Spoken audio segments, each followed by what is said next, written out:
Good evening, everyone. How are you? My name is Nikki C. Patterson. I am the owner and operator of I Prevail K through 12 Educational Consulting and I Prevail K through 12 Academic Learning Center. In this capacity, I teach parents how to disrupt the one size fits all policies, practices, and procedures of the public school system so that their children can succeed inside and outside of the classroom. Well, if you've been following me from any length of time, you know that I don't do normal live videos or recorded videos, that I'm typically a writer. However, when a parent comes to me with a question or concern, I typically like to put it in a video so that everyone who has that question can receive the answer that they need. So sometimes things are misconstrued in writing, but I wanted this answer to be clear and concise. And today the question basically seems, Nikki, how do you train up a child in the manner in which he should go? If you have so many adverse things that are stacked up against you, how do you train up that child? Yesterday, you said that you are a warrior and that your child is an arrow in your quiver. So, how do you aim them for success? And I thought that was a great question, and I definitely wanted to come in and share with you guys a great response for it. If you noticed, on yesterday, I shared some of my difficulties. First of all, for those of you who do not know and are not familiar with it, I'll give you a backstory of my life. For one, I grew up in poverty. I grew up in a low income community. Of course, I had both of my parents, great parents. We lived in a subdivision, but we were in a low income community. I attended a school that was majority black, and the district had pretty much ruled it a low performing school. Well, so that's already three things. I'm a black child living in low income community and attending a low performing school. That's typically the parents who reach out to me because they see my story and they're like, well, how did you overcome all of that? How did you do it? Because if you did it, then I know it's possible for my child. And so, as those questions started to come to me more and more over the years, I started to write down the responses that I was giving to parents. And not necessarily just for them, but one day I was going to be a parent. And if you notice on the previous video, I said that I didn't become a mom until I was 30 years old. Well, my son is now 8, so if you're watching this video in 2020, then you'll know that I'm 38. So with that being said, it's been an 8-year journey of how do I train up my child, and that journey is still going on. But let's continue back with my backstory. So I went to a low performing school. I attended a majority black school. And when we got to the high school, my high school was a shock for many people. Well, for me personally, we came from a low performing black school, but there were students who came from a majority white school, and we're all thrust into this one high school. There was no diversity training, there was no familiar faces. That was just a lot of, this is where you're going to go to school and you have to figure it out. And so for me, I struggled. I struggled because how do I fit in? We all wanted to stick to what was comfortable and what was normal. And so I never developed a plan for how do I move past what I had already known. And a lot of children had that same thing. You know, the children who were familiar with the people that came from their school, they stuck with one group of people. The people who were familiar with another group of people, they stuck with their friends. And it just became cliques. And so I never developed an individual perspective of how do I develop into Nikki? How do I develop into the person that God created and called me to be and purposed me to be on this earth? Well, as I got into school, I started to recognize some things that I did not like. For one of the things that I experienced in high school, I was constantly pulled out of my classroom. If you know me, then some of you may know my family and my brothers. I had two brothers that were in school with me. And if you noticed yesterday, I said that all three of my brothers, neither of them graduated high school. Well, two of them were in school with me. And I was constantly pulled out of my classroom because my brothers were class clowns. And I was pulled into their classroom so that I can literally help the teacher to manage their classroom just by sitting there. And so once the class was under control, they had gotten back to work, then I got a pass to go back to class. I didn't realize that I was missing valuable class time. I didn't realize that this wasn't going to be conducive to me getting a great education, but it was beneficial to that teacher being able to start her classroom and being able to get them under control. Lo and behold, when I graduated high school, the next year, my brothers were called into the office and basically told not to come back to school. So now that I'm no longer there, it created a barrier. Well, we don't have this buffer anymore, so what are we going to do with these clowns? And so I found that a lot of Black students, when they left the all Black school, they got to the high school, and there is where a lot of barriers were created.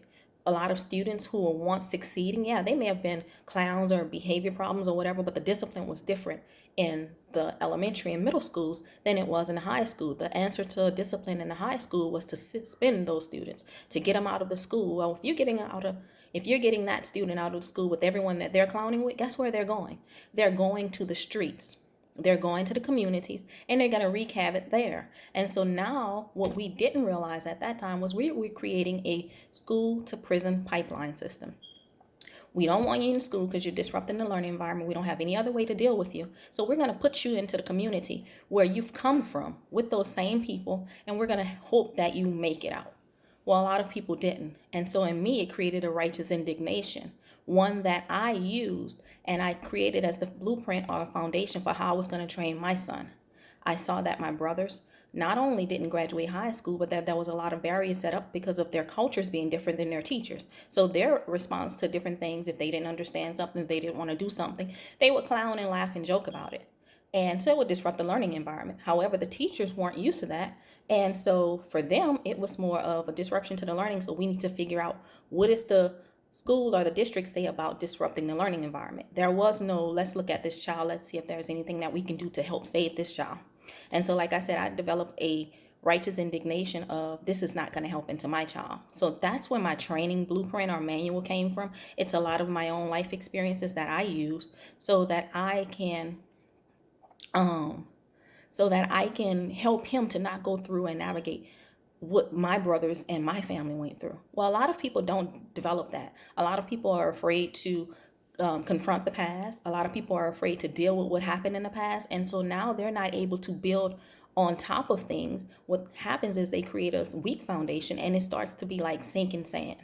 They have quicksand, and it's constantly pulling them down because they haven't dealt with the past. Well, that's not my issue. So the first thing I always tell people to find out is, if you're going to determine a pathway for success, figure out what that pathway looks like. If I know that I don't want my son to be in a school to prison pipeline system, then what is the school offering that's going to create that system?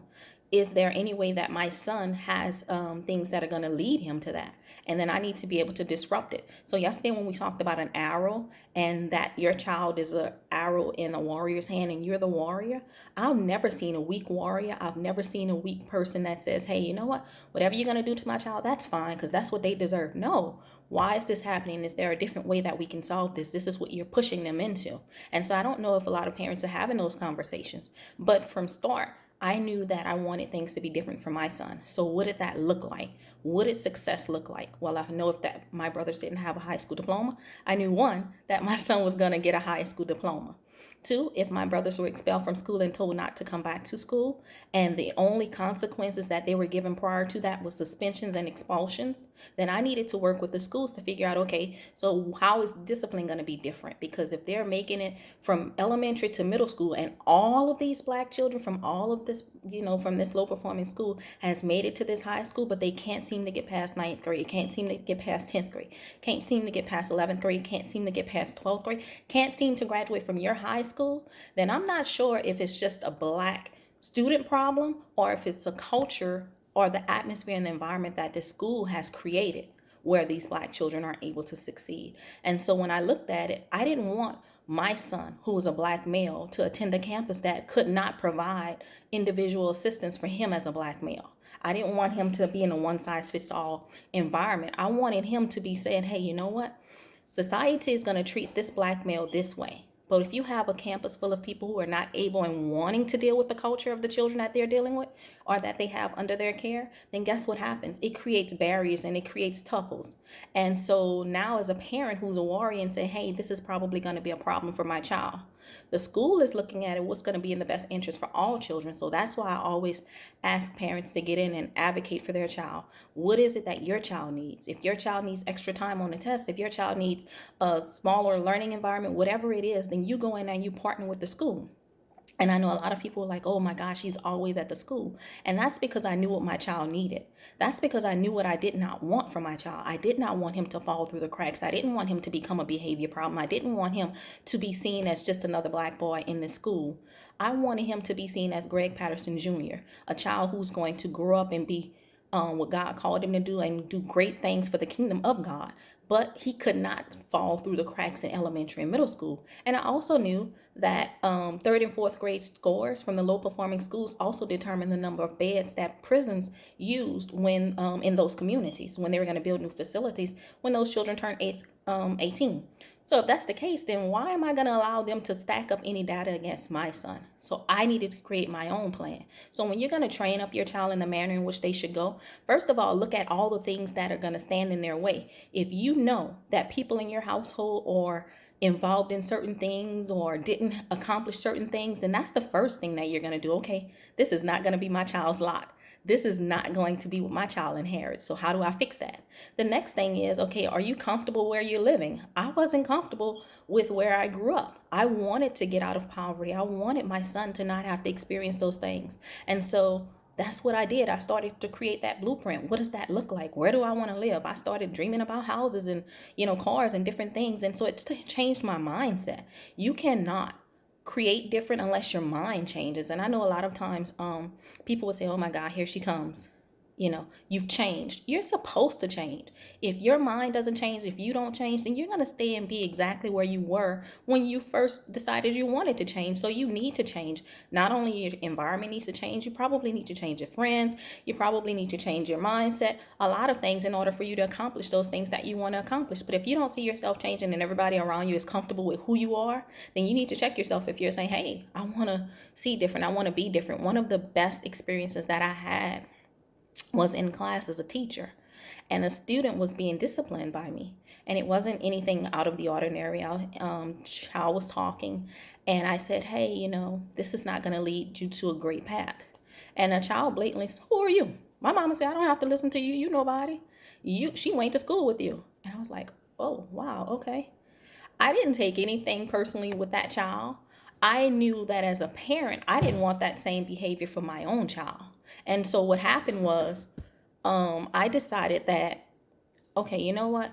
That's someone who did not achieve everything that they wanted to achieve. But I don't want my son to ever feel like that or ever disrespect another adult like that. So what can I do as a parent to say, that may not be the best thing that I can give to my child, because I want him to have a positive outlook on life. I want him to respect the achievements of others. Hey, you know what? That may be a mentor one day. That may be somebody who can help you to get to where you need to be, because I didn't achieve all the things that I wanted to achieve, but I'm not going to cut down someone who did achieve some things that they wanted to achieve. And so I think that's one of the different things as far as having a different outlook on life and having a different perspective about life. What is it that you can do to help your child achieve success? If I want him to be better, then I need to show him better. I need to put him in an environment that's going to be better. And so when we're looking at it, we need to define what success looks like. Success does not look like my son missing school all the time. Success does not look like him sitting in a low performing school. Success does not look like him going to prison. Success does not look like him not getting a high school diploma. So when I know what success doesn't look like, I can find out what success does look like. And so that's one of the things that I definitely want to admonish and tell all parents. What does success look like? If this is a heritage and your child's going to bring you blessings, I know going to court and visiting your child in jail and, having someone, hey, my child's graduating high school. Like, that's not anyone's fault that you didn't train your child. And so one thing that I always ask parents, what does it look like? You may not have accomplished it. There's a lot that I haven't accomplished, but I've set my son up for success to accomplish it. And I'm hoping that he sets up his children to accomplish it. But as parents, we need to say, you know what? I've done this and I've gone as far as I can go. Now I can start training my child up, because I may not be able to go with him. I may not be able to go with her.